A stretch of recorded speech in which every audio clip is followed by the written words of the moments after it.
आंनि मुङा जाहैबाय सुलेन मुसाहारि दा गाल्लाबारि गामिनि दा सासे आफादगिरि दा नैबे जाथाय जानाय जायगा जोंनि गाल्लाबारि गामिनि सकुन्तला वारी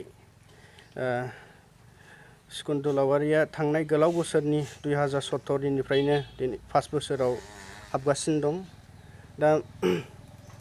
गोबां खस्थ' जारलायै दा खस्थ' भुगिबोनांगासिनो दङ दा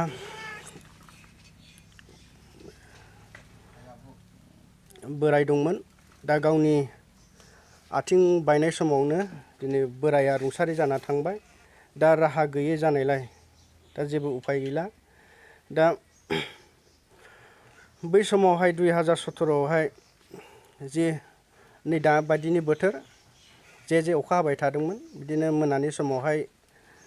बायह्रायाव पेसाब खालामनो होननानै ओंखारदोंमोन बे ओंखारनायावनो गादलिननानै गोलैनानै आथिङा बायदों दा आथिं बायखांनायनि बेलायावहाय डक्टरनाव खनथाम खनब्रै लांदों लांनायनि बेलायाव लास्ट बारावहाय आथिङावहाय लहा सोनानै हरदों दा लहा सोनायावबो दा हा हु फाननानै नायनांगौ जानानै फैदों दा बिनि बेलायावहाय आरो लेंहरफिनबावदोंमोन लहाखौ बख'फिननो होननानै दा बे लहा बख'फिननो बेलायाव दासिमावबो नै दिनैसिमावबो थांनो हायाखै फैसा रां रुफा गैयिनि थाखायनो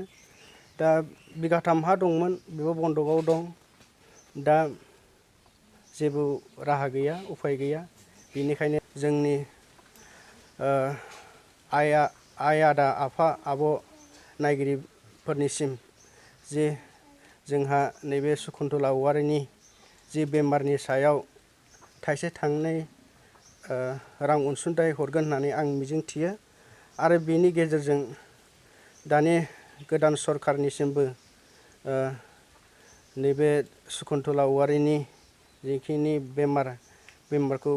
फाहामनो थाखाय आं गोदान सरखारनिफ्रायबो अनसुंथाइ मोनगोन होननानै आङो आसा खालामनाय थाबाय।